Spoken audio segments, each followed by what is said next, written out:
Hello, everyone. Back in May 2025, May 24th to be exact, I did a podcast was a member of a podcast. The podcast was Want to Know Politely. It was episode 22, and it dealt with an issue of English teaching in a new era, AI, and what it means to be an educator today. And I've decided to kind of redo the presentation I did. There was also a Q&A session with that. I'm not trying to undermine that podcast, but I thought I would do this and also include the information, this presentation up on my own YouTube channel. If it's enlightening, if it's helpful, I know the issues of AI is something that's immediate for us as educators and also as learners, because there are temptations naturally, and also questions about how can I utilize AI in a way that benefits me as a learner. But anyway, this is going to be a presentation dealing with the teaching side of these equations and questions. And the thing is, I want to also emphasize that I am not an expert on AI. I'm an educator. I'm in a, I like to say and quip that, listen, I'm a dinosaur that learned how to use a computer.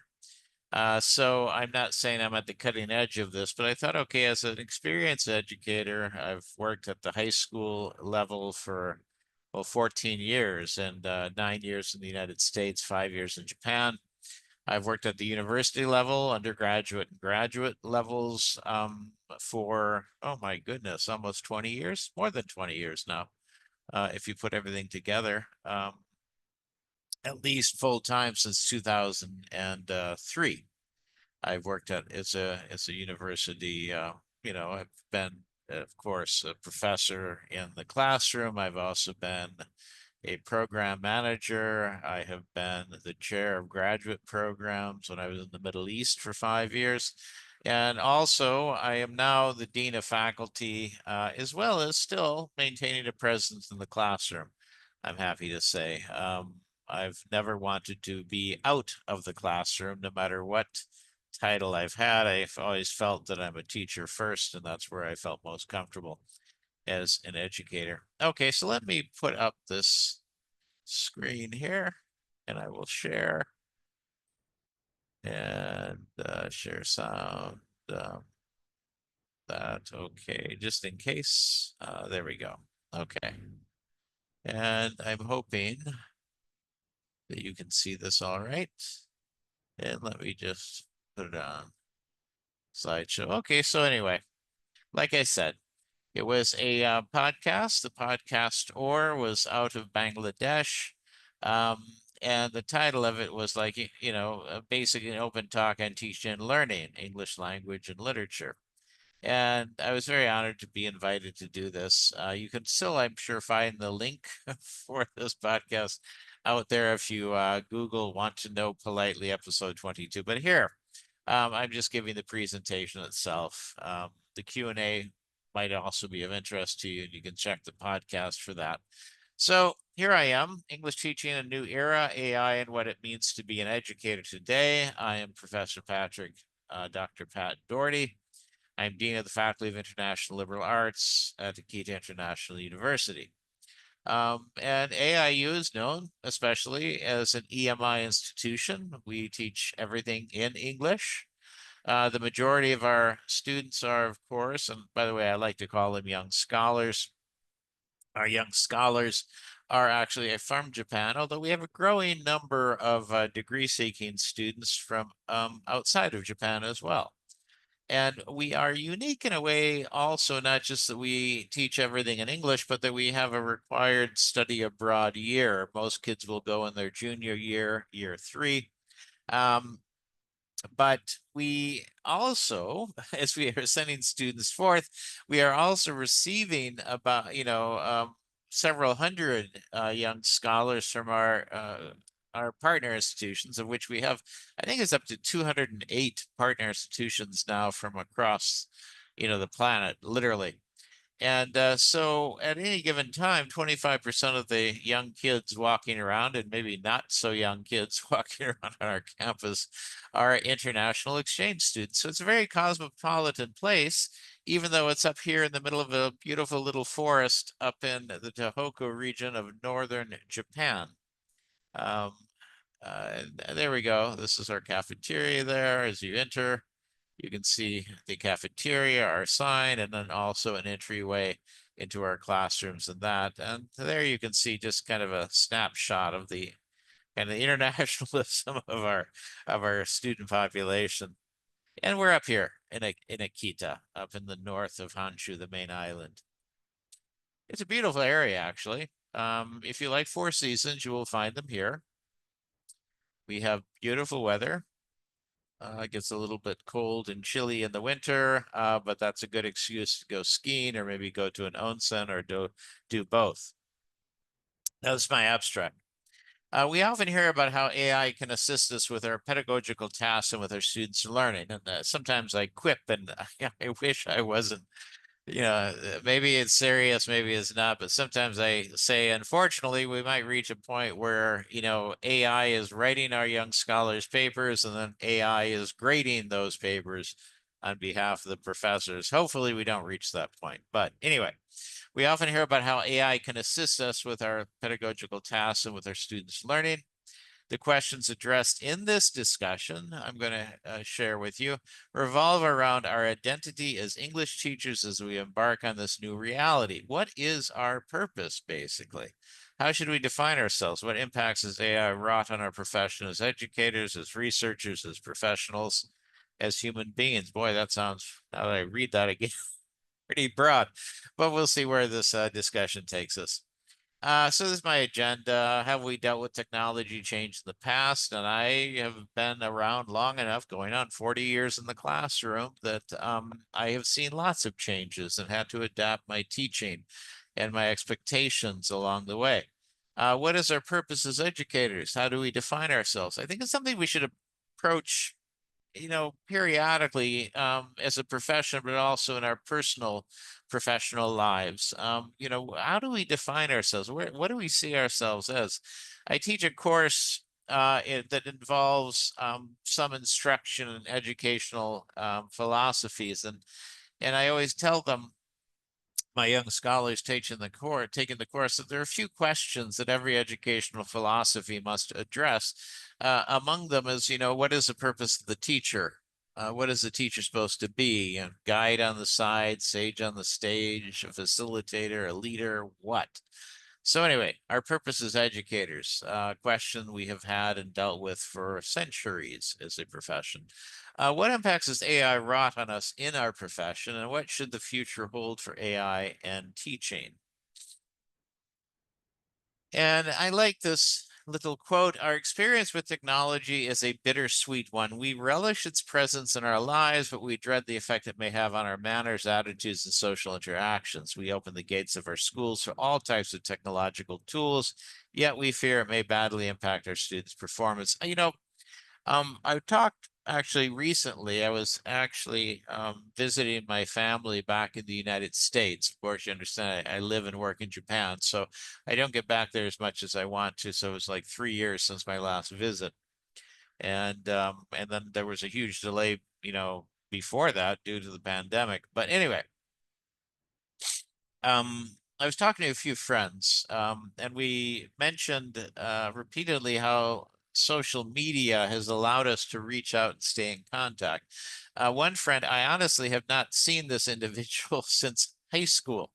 They did not attend the one reunion I was able to get to years and years ago, so I haven't actually physically been in the presence of this individual for, well, I graduated in 1983, so a long, long time. But we reconnected on social media, on Facebook initially, and then different things and formats. But so they're positive things we were talking about with technology, where they can bring people together. And maybe if you have young scholars, students who have, physical limitations, mobility issues, technology can help and aid us so much and so drastically in a positive way, meeting the needs of populations that might have challenges that they face for mobility or ability to distance or maybe there's somebody who can't go and attend regular classes because they're caring for an elderly parent. Who knows? But technology can help us. So, I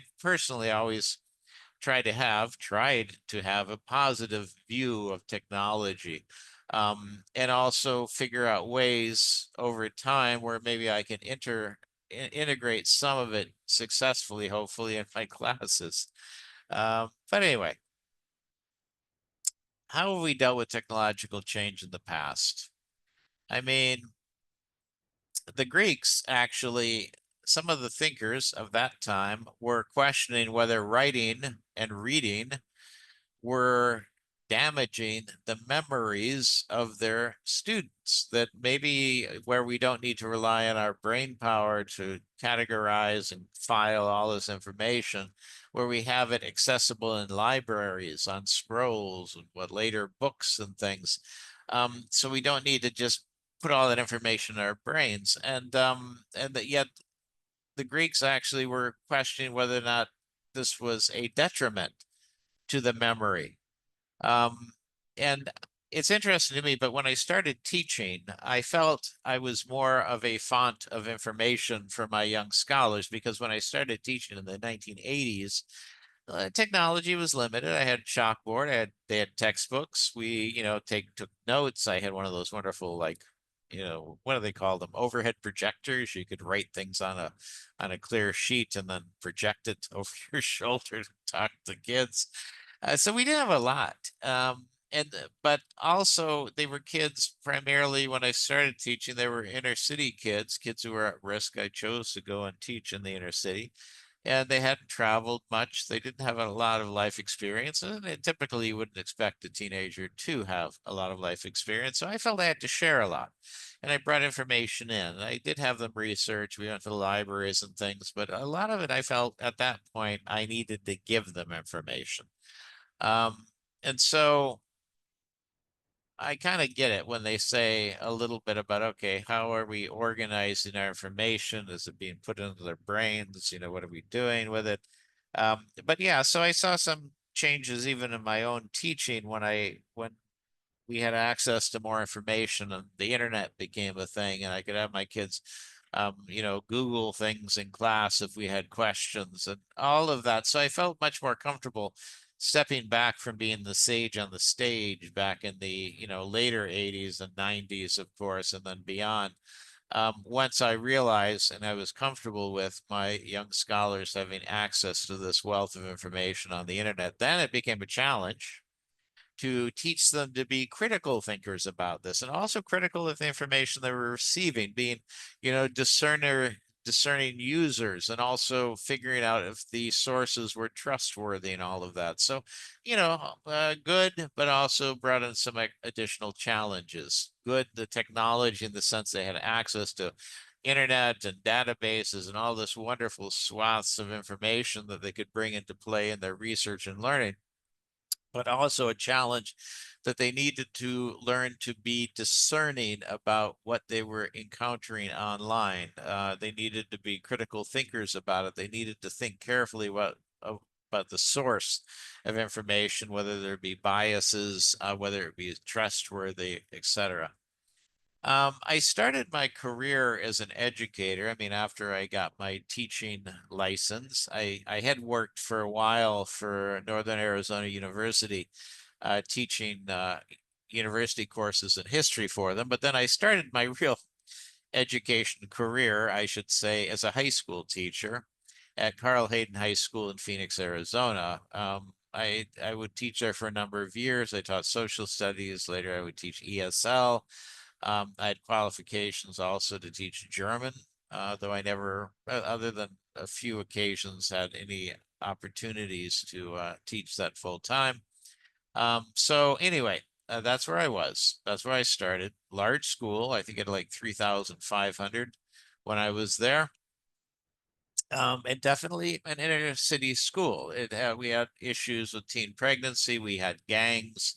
I saw a shooting in my third or fourth week of teaching. Lots of issues.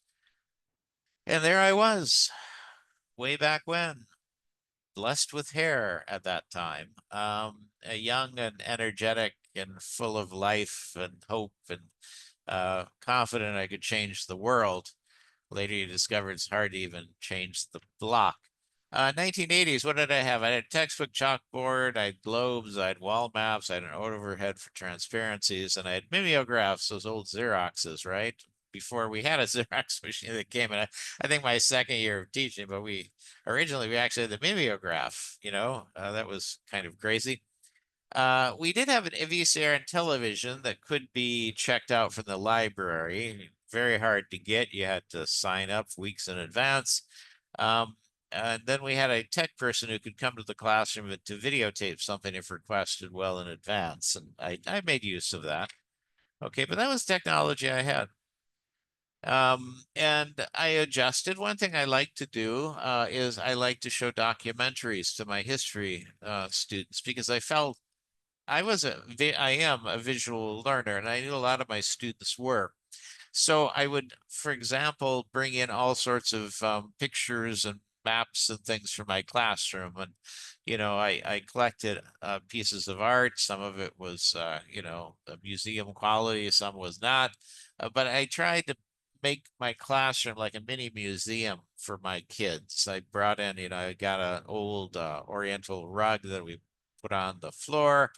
I often would have my kids, if they wanted to, they could lay on the floor when we did reading, to read through the textbook and things like that. And I had maps and I had pictures and all of that. But I also tried to show documentaries when I could from PBS and other sources that were available in the library or a public library downtown because I was a visual learner. So if I could show kids like a documentary about ancient Egypt and they could see the pyramids, they could see the desert and that, I felt that helped me make connections for them and kind of give them the visuals of what we were experiencing on the printed page and that. So that was important.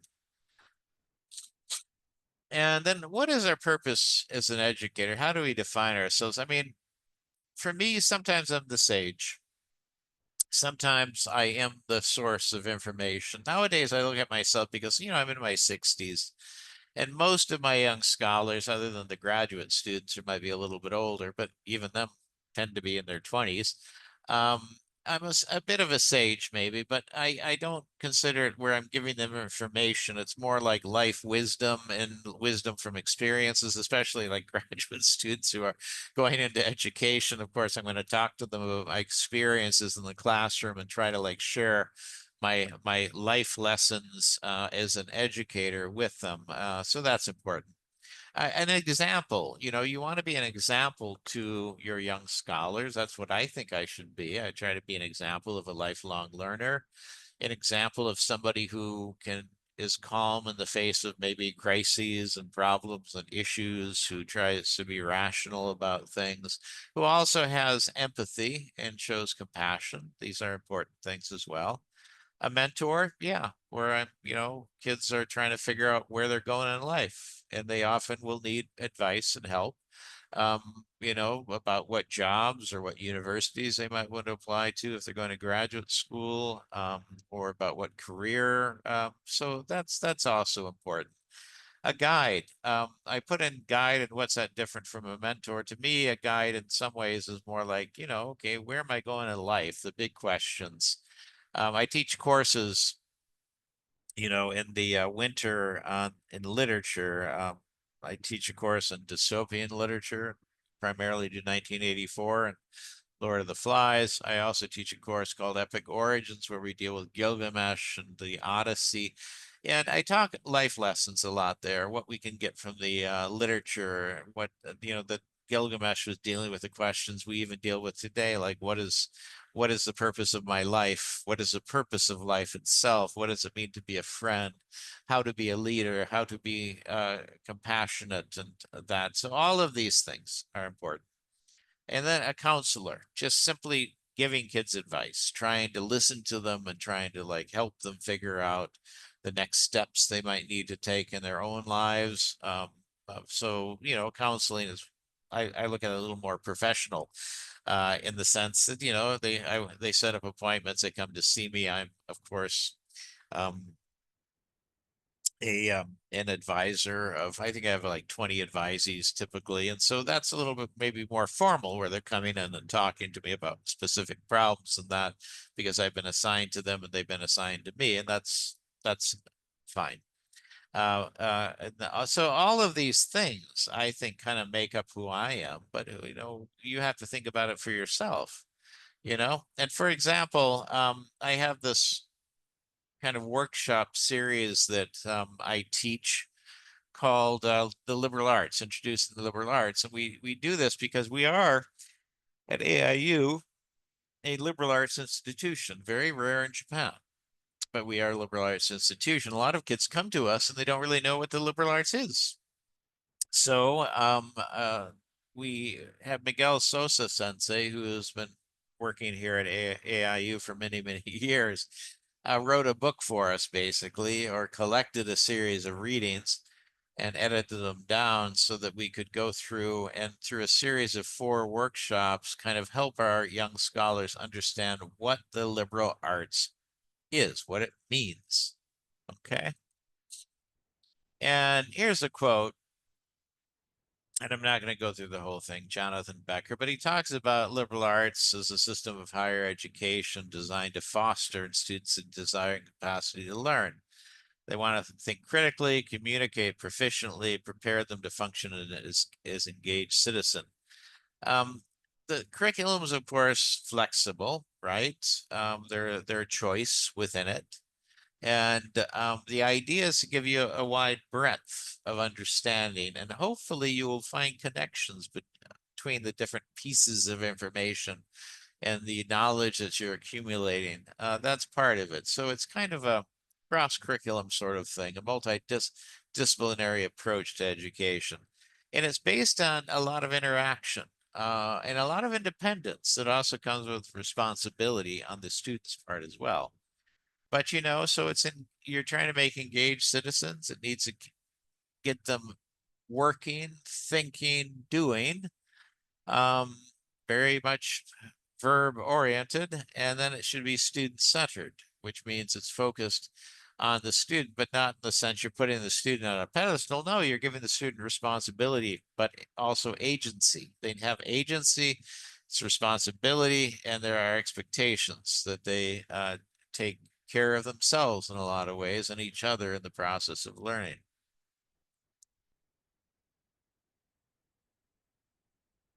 And Plato's dialogue, he had Socrates describe himself as a midwife, traditionally a woman who helps other women give birth. And so he felt that through questioning, this is the Socratic method, hermeneutics, he helped others give birth to their own wisdom. So Socrates would ask questions to get his listeners to think and hopefully kind of birth their own wisdom with the help of Socrates.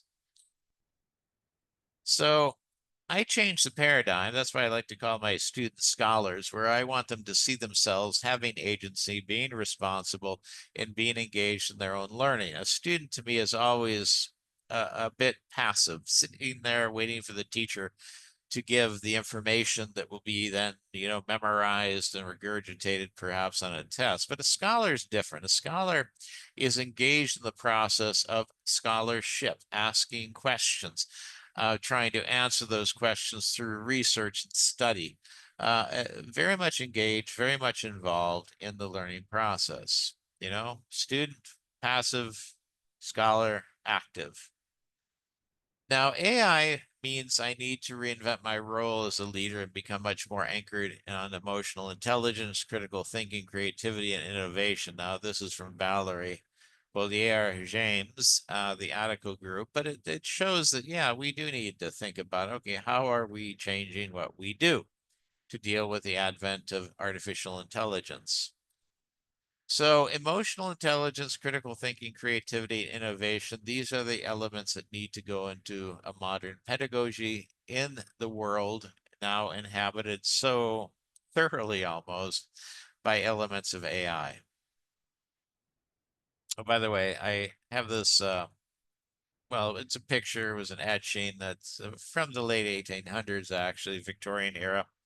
And I used to have this outside my office when I was head of the English for Academic Purposes program.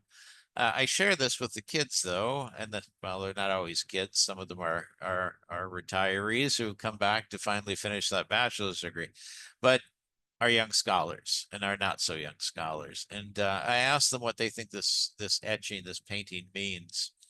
And oftentimes they talk about the searcher, the person who is trying to see beyond the obvious to look at how things actually are, how things are working. So you have this searcher looking beyond the horizon and seeing how the mechanics of things actually work. So that's part of it. You have to be curious, you have to be adventuresome, you have to take risks. And now, what impacts has AI wrought on us in our profession? I've had research assistants, RAs, and I had teaching assistants, TAs. Now, there was a synergy and symbiotic professional relationship in these relational dynamics. I mean, they were learning from me. I was also relying on them to help with my teaching and with my research. I was my teaching assistants. Many of them wanted to teach at some stage, so they were paying attention to how I was conducting myself in the classroom, how I set up lessons, how I kind of worked the room, shall we say, to get involvement from all the young scholars. The research assistants, in some ways, the same thing. They were paying attention to how I organize my research team and how I organize tasks and the process by which I went through to go from idea and question, hypothesis, to final product results, and maybe even getting published. They aided my work. I aided their skill building and their intellectual growth, I hope. I still have RAs and TAs, but more now for the opportunity for them to learn rather than help me accomplish my pedagogical research tasks. AI and tech help me with other tasks that my RAs and TAs used to do. So I don't actually need them as much anymore. Now, maybe for some of my huge classes, it's good to have a TA there to help kind of organize, to facilitate discussion groups and all of that. But I don't really need them as much as I did because now I have access to all sorts of technology that kind of take their place. I can organize my own materials. I can do this, I can do that very, very efficiently. But I still want to have RAs and TAs because I see their needs to learn, and I want to provide that opportunity. I mean, I used to tell people I was a coach when I was a high school teacher, cross country and track, distance coach. I used to be a runner myself 1,000 years ago, and a lot of pounds ago. Um, but it was a different type of teaching. I really enjoyed coaching, but it was a different type of teaching. I was dealing with kids. I was teaching them skills, but also encouraging. So I liked, the dynamic of the classroom, but also the dynamic of like the athletic environment was also a learning opportunity. So for me, I don't need RAs and TAs as much, but I value the fact that they can learn something. And so that's why I continue to employ when necessary, when I can, when I get the budget, RAs and TAs, because I think it's a good educational opportunity for them. And I do not want to see that disappear. I mean, it's one thing to talk about putting together a good lesson, but it's another thing where Professor Doherty says, okay, in 1 month, I want you to teach a lesson on this topic. You can organize it as you want, and then helping them organize and structure it, and then delivering the lesson. That's a great educational opportunity for a future educator. So anyway, I don't want to deny them that opportunity, even though I might not need it as much to support my own work. And then asking the young scholars. I asked the young scholars at my university how they use generative AI to help them in their academics. What follows is the major assists that they identified and utilized. Okay, sounding board and brainstorming. Chat GPT, ask questions. Chat GPT will give you answers or suggestions, such. And sometimes kids will use to narrow down a topic or come up with a topic or something. Research assistant, where they're having trouble finding resources, and they use AI to kind of go through databases and things and scour, the internet to find these sources that they might be able to utilize for their research. And then organizing their learning, always a challenge, especially if you're taking multiple courses, you're busy, you've got an arbito, that's a part-time job or something. So organizing their learning, oftentimes they might rely on different apps and that to try to structure their day, their week, their semester, and organize the process of maybe getting a paper done or getting ready for a presentation and all those little clerical things. What should the future hold for AI in teaching? I say that we need to be flexible with it. There need to be policies naturally, but right now my policies, and I'm dean, so I have to come up with something on this. And of course, the AIT department has kind of taken the ball up as well to try to help us craft something usable. I like right now, I think I need to allow the teachers leeway to experiment with AI. So we're not saying no AI in the classroom. No, no, there needs to be experimentation. We need to figure out how to get a handle on this. And so if faculty, young faculty, old faculty can, have experiences using AI effectively, wonderful. And then what I want them to do is I want them to share. So that's part of this. AI in teaching becomes, something that they need to talk about. We need to talk about as a faculty, and then also buy-in. I tell my faculty that I don't want them, and I do not myself want to be a police officer in the classroom. So in some ways, we have to also, I think, win over the hearts and minds of kids. So if a kid is using AI in an inappropriate way, where they're having AI write the paper for them, do the research for them, they're using it as a crutch rather than as a legitimate tool to help them in their educational pursuit, then you know it becomes this issue of how do you prove it? How do you find out? How do you do this? We do have, of course, there are different, you know, checks for AI now, turn it in different platforms and such. Uh, but at the end of the day, I think the most effective thing is to simply talk to the kids about why they are here, why they are learning, what their purpose is, and how they see themselves as learners. And then talk about how if you're using something as a crutch, you're never going to be mastering, the material, or in our case, maybe also the language, because most of the kids here, English is not their first language, but they're studying in English. So they're also trying to master a language as well as the material that we are teaching. And so if they're relying on all of these crutches, like using, deep L to translate everything for them, they're not really applying themselves to the process of learning. Uh, then their learning won't be effective. It won't be deep. It won't be meaningful. It won't stay with them. So we need to win over their minds and hearts, I think. And if you do that, then they will kind of take care of themselves in this world. They'll say, okay, yeah, I could go to ChatGPT and ask it to write these 5 paragraphs that I have to turn in next week, or I could maybe, ask for some brainstorming help from ChatGPT, but then go do the work myself. And then, yeah, so I think honestly, we got to reach them on a personal level, on the level of their hearts and their minds, where they're thinking about why they are here, what they are studying, what they are learning. So that's that, I think.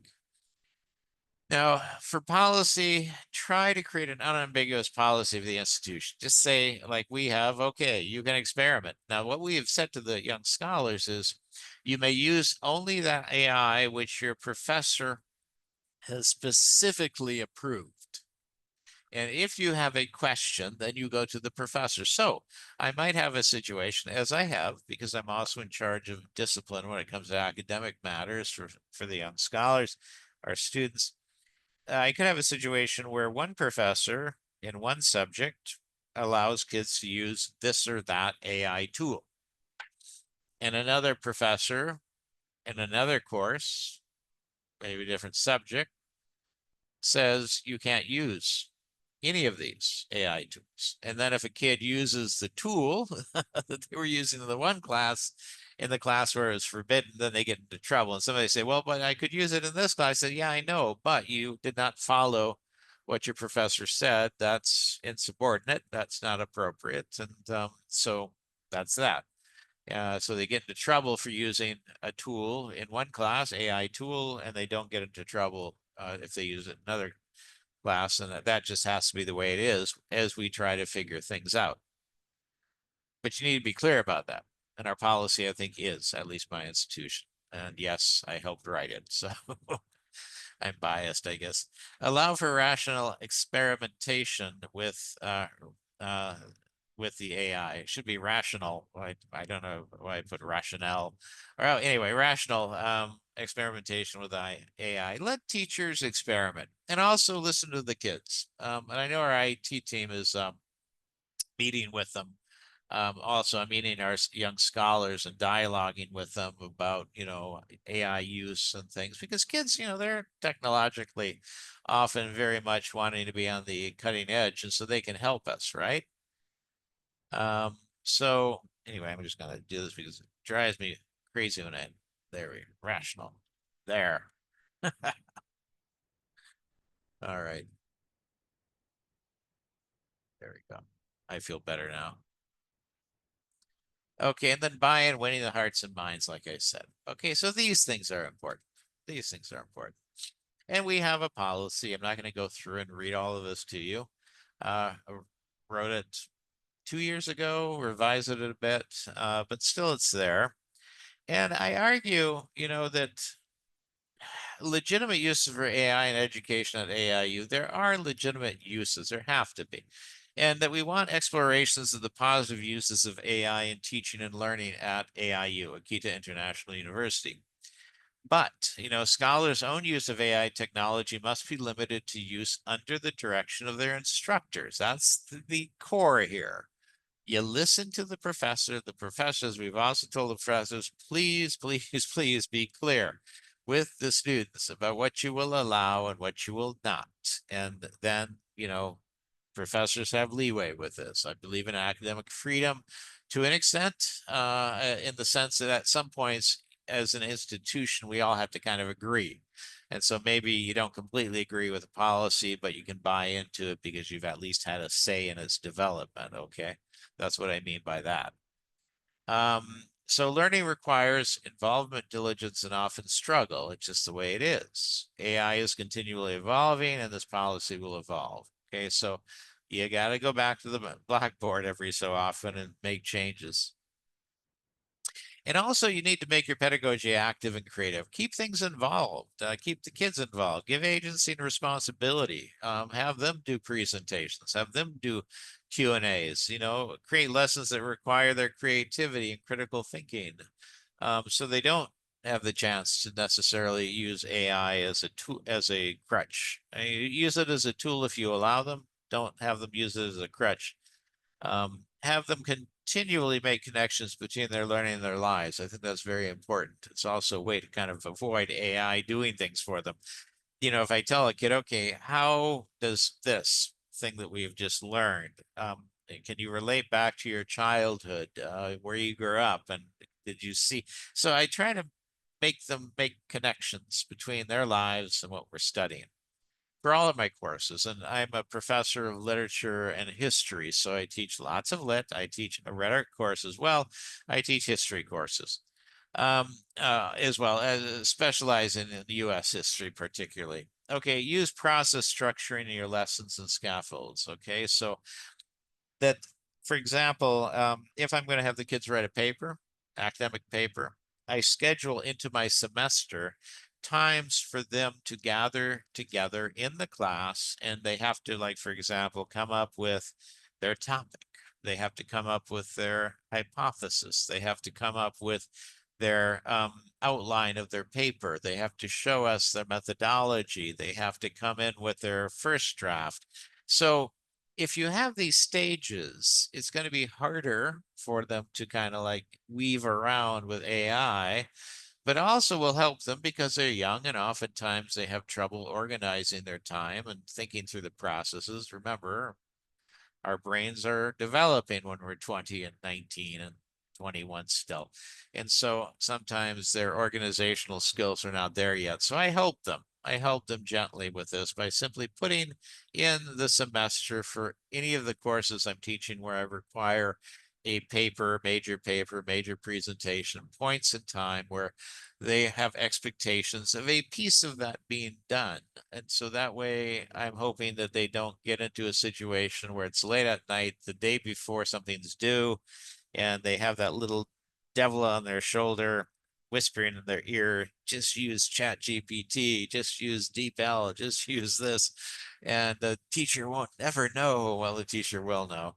But anyway, that's part of process structuring. And then, for example, like I do this poster presentation the kids have to do in their liberal arts workshop is kind of a culminating activity and assessment of sorts. And they have to go through and they have to tell us why they selected the quote or poem. They select a quote or poem, and then they make that the focal point of their poster presentation. And they answer these questions like why you selected the quote or poem. And the quote or poem, by the way, I should mention, comes from the reader for the workshops. We have this reader with a series of essays and things that they have to work through. And there's poetry in it as well. And so, what you think this quote or poem means in terms of liberal arts education in general? Three, how the information in the quote or poem applies to your experiences at Akita International University, AIU, and what you think this quote or poem means in terms of your futures. It's done as a team, typically, this presentation. So, each of these responses is going to be unique. And that's part of the beauty of it. Also means that perhaps it's harder to use AI to generate things, right? And there's from years and years ago, groups giving presentations. There we go. All right. And then critical thinking skills. They have to use their reasoning, evaluating, problem solving, decision making, and analyzing. I think if you incorporate this as much as possible, elements of this into your lessons and as you build your lessons and your curriculum and organize your semester and the lessons you will teach, you will find that it will allow the students to show you their own work. It will be much more difficult for them to just use AI as a crutch for all of these things. They might find places where they can use AI. And I think that if, as I teach things, I do ask the kids to just be honest with me. Did you want to use AI for something? Let's do it maybe as a class and experiment with it. But anyway, critical thinking skills are important. So, for example, I have them in one of the courses I teach, like I said, elements of educational philosophy. So what they have to do is they have to, oops, let me go back one. I have them at one point kind of go through perennials and progressivism, for example, and they have to find points and things where they're similar and different. And then they have to figure out, okay, if they had to choose a school to attend, would you want to attend a school that follows perennialism or follows progressivism? And so they have to go through and think about these things. It's just a simple little example of trying to, have some great kind of some critical thinking involved in that. And then, if you do an SQC2, where they have to recall the most important points you learned, for example, in this course, it was about the knowledge continuum, summarize the points, write one question about the knowledge continuum that you would like answered, make one connection between knowledge continuum and your own life, comment on how confident you felt in your understanding of the knowledge continuum. So I do this often with them after we cover a particular point in whatever lesson I'm teaching. And it shows me what they truly understand.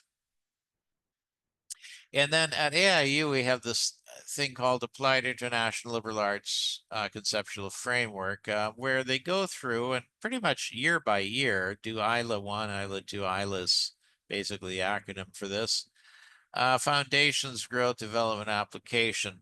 And, so each stage, like they have to create a capstone showcase project, paper, and presentation in their first year.